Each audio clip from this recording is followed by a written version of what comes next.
So, seeing as how I've made quite a bit of total drama content, you could probably guess that I'm a big fan of ensemble casts in media.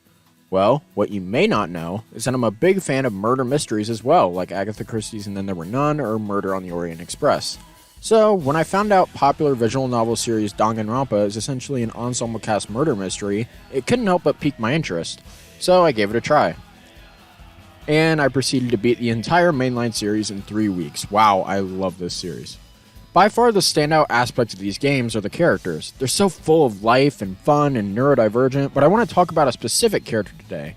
My favorite character, Angie Yonaga.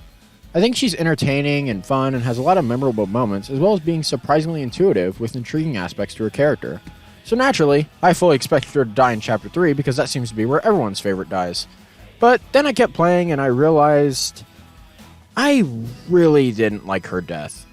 Don't get me wrong, this isn't me being butthurt, I just genuinely don't understand why she dies other than to give attention to other characters. But like, Sonya survived Danganronpa 2 and she didn't get a ton to do after Chapter 2 either, so... Okay, I love Taka a lot, but I can understand why he dies and Hiro doesn't. Taka actively voted against the group in Chapter 2 and was an emotional wildcard throughout Chapter 3. So I can sort of understand why Celeste would target him specifically to potentially ease tension in the group overall. With someone like Hiyoko, well, I did say Sonya doesn't get a lot to do after Chapter 2, but she's also more than capable of defending herself and does have her moments like her connection to Gundam and defending Chiaki in Chapter 5. Whereas I feel like with Hiyoko, you'd have to swap out Fuyuhiko in her place, and from that perspective, I can see why they would have prioritized keeping Fuyuhiko alive instead.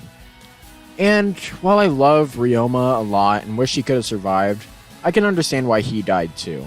He perfectly parallels Kurumi, and had he lived any longer, would have been a lock for a survivor. So while I don't love that he died either, I think he died at the right moment at least. And even Tenko, I would say, died at the right time because she's not super deep of a character, and her death allows Himiko's character growth to really kickstart, as well as give everyone a big emotional release moment. So, what's the point behind Angie's death? Kyo doesn't go out of his way to kill her, really. She just happens upon him setting up his death trap and gets killed for it. It's kind of like Hiyoko again, except even more nonsensical because she didn't walk in on him having killed anyone. Okay, well, maybe her death impacts the group. Well, no, not really. There's a much bigger focus put on Tenko specifically, which is fine, I can understand that, but Angie just gets zero mention, really. Like, Taka's death impacts the group because they lost their de facto leader. Hyoko's death impacts the group because of how senseless her death is. This is something Ibuki also fits. And then Angie's death is just... Like, what's the point of this from a narrative standpoint? It really only feels like she dies to not take screen time away from Kokichi later on, but like, Kokichi takes screen time away from everyone anyways, so what difference would it really make if she was around too? You see what I mean? I'm not really trying to come across as biased, I just genuinely do not understand what the point of her death is. Like, even in the infamously disliked Danganronpa 2 Chapter 3, Ibuki and Hyoko's deaths being so senseless is what put everyone in such a pitiful state going into Chapter 4, and allows them to essentially rise up from the ashes thanks to Nekomaru and Gundam's sacrifice. Angie's death is senseless just because. It genuinely just feels like she's written out of the story with no rhyme or reason, and yeah, it kinda bugs me. Like, not even just among my favorite characters in the series. Out of all the mainline Danganronpa games students, Angie's death specifically sticks out a lot to me as just not really having much of a point to it. So, why kill her off at all? Why not just have her be a survivor?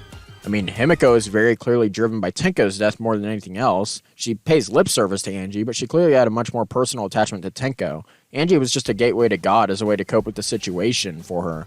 So I really don't think it would affect Himiko's development at all, really. So, let's explore what I imagine they could have done with Angie had she survived. So, first things first, we need to actually write in a way where she, survives. Thankfully, we don't have to do a lot. You see, Danganronpa V3 does this thing with its killers where it being them and how they get caught is ironic. Kaede wants to stop the mastermind and ends up getting framed by them. Kurumi, the ultimate maid, gets caught by not cleaning up after herself. Gonta is a gentleman and yet chokes a girl to death with toilet paper. And Kaido constantly accused Kokichi of being a killer, only to end up actually being Kokichi's killer in the end. So why not do this with Korekiyo too? They do this with Tenko by having her be killed by a degenerate male, so let's have Kiyo, the serial killer's downfall, be him failing to kill Angie. In Chapter 3 of V3, Angie gets whacked by a board by Kiyo, taken to her lab and laid on the floor, then killed by being stabbed in the neck with a scythe. So the easiest way to rewrite this is to just not have Kiyo stab her. Have him think he killed her, only for her to actually be in a coma of some sort. You could still have the body discovery and have Monokuma subtly hint at her actually still being alive by having him only refer to the trial as solving the murder of Tenko. Heck, Kokichi faking his death could also be a way of foreshadowing this happening in the chapter. I imagine it playing out as Himiko being upset Monokuma is ignoring Angie, so they try to solve her death first, and after realizing they can't, they instead try to solve Tenko's first. And when they eventually do, they find out Kiyo's the killer. This will be when Kiyo brings up what he asked about previously with the whole what if there's two killers thing. And it's obvious to everyone that Angie died first. But as he proposes this idea and the rest of the group is left frustrated, have this be when Angie walks into the trial grounds. Maybe Monodam was ordered to handle the bodies, found out she was alive, and brings her to the trial room. She can not only call out Kiyo for what he did, of course in her own way, she's not going to get all angry, because it's Angie, but also kill the theory of two different killers. I think doing it like this would have made that aspect that many people have called wasted potential not feel quite as wasted here, since it would have just been a quick talking point.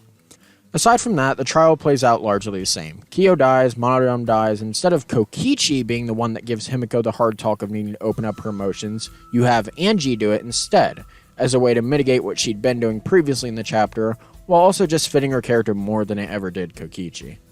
So, Chapter 4 comes around, and while I have my own problems with this chapter, that's not really the point. So, for the sake of this video, I will be keeping pretty much everything the same. The only difference being that alongside Himiko opening herself up more, I want to see Angie become more independent with what she considers her will and God's will. Of course, don't axe this part of her character, it's still vital, but maybe she begins to make a distinction between decisions she makes and decisions God makes. We know this is something she can learn to do because she admits her desire to be with Shuichi at the end of her free time events is her desire and not God's desire. A couple other things that should be addressed is the student council and what role Angie would take in the story going forward. The student council, I imagine, would be disbanded by Angie herself. What with someone attempting to kill her, I can't imagine she would have such a strong desire to stay there anymore. Not gone completely, but lessened enough that I could see her not enforcing the student council's guidelines anymore, to the point where the student council is basically non-existent anyways. As for her story relevance, well, I've always been of the opinion that Kokichi is Kaito's rival, rather than Shuichi's. He's a much more obvious foil to Kaito than he ever is Shuichi, and I feel like that was their intention in the context of the story as well, considering how Chapter 5 plays out. So, I think Angie would fit naturally as a foil for Shuichi. Shuichi can be logical and charismatic, but often gets stripped up by his emotions and anxiety. He basically had to be led by Kaede to properly convict her. His wavering desire to fully seek out the truth is a big flaw he has that he learns to overcome. Angie, however, is also logical and charismatic, but feels zero negative emotions or anxiety, perfectly paralleling Shuichi in this regard. She has an unwavering desire for the truth, but her overenthusiasm causes her to occasionally jump the gun to what she views as the truth, overlooking other angles in ways that Shuichi won't, being the ultimate detective he is. Angie being religious also adds depth to the whole truth versus lies theme for Shuichi, because he can't truly prove nor deny the existence of God, so if she cites him as evidence or proof of her logic behind something in a trial, he isn't able to truly challenge that, causing him to work harder to disprove her claim. See how interesting this could have been? It felt like there was a golden opportunity to utilize Angie in this way that kind of got squandered. However, in Chapter 4 specifically, I want to flip this on its head a bit. Perhaps God makes it clear to Angie that the culprit isn't Gonta, which from the perspective of Gonta in the virtual world and Gonta in the trial being different versions of Gonta, would technically be the truth, but it's also wrong. So Angie could possibly pursue this idea repeatedly alongside Kaito, because while she has an unwavering desire for the truth, the only thing more unwavering is her dedication to God.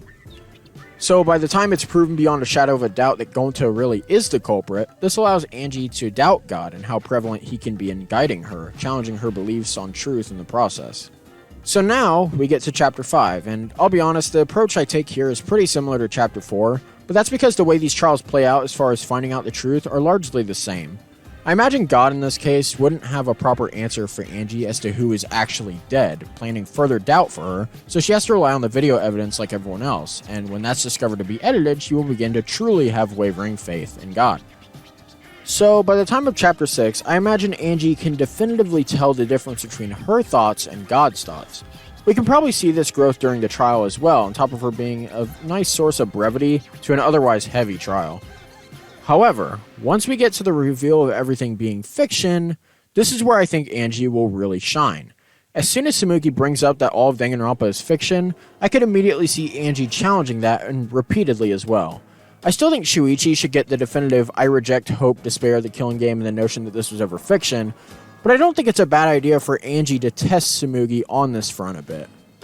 However, the way Angie gets stopped in this line of questioning is when Tsumugi drops the bombshell. Not only is Kibo's thoughts the will of the outside world, the words of God Angie receives can also be the will of the outside world. Except instead of being more general like Kibo's, perhaps they'd be the most popular theories for each case voted on by fans or something. This revelation is where I think Angie would truly break a little. This fan-made art of a situation like this perfectly encapsulates what I'm trying to get at here. This revelation is what I think would break Angie along with everyone else, until Shuichi breaks and does the aforementioned rejection of the killing game and the notion of what they did and experienced being fiction.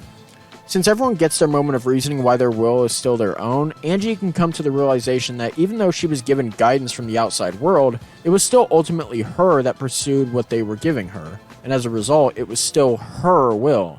It was always her will, and that's the truth she will come to. I mean, it makes sense that that's the truth she would come to after all.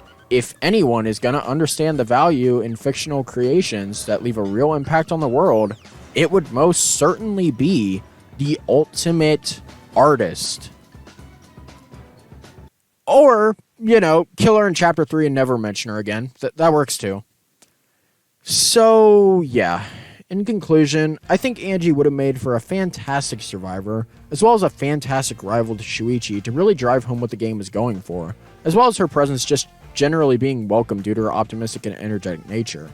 While Danganronpa V3 is still my favorite Danganronpa game, and I do still love it, I can't help but feel like they just barely missed the mark with the last 3 chapters. I still think 5 is good in spite of my problems with it, and 6 is excellent no matter what, but I think they would have been made better with Angie as a rival to Shuichi, and as a survivor.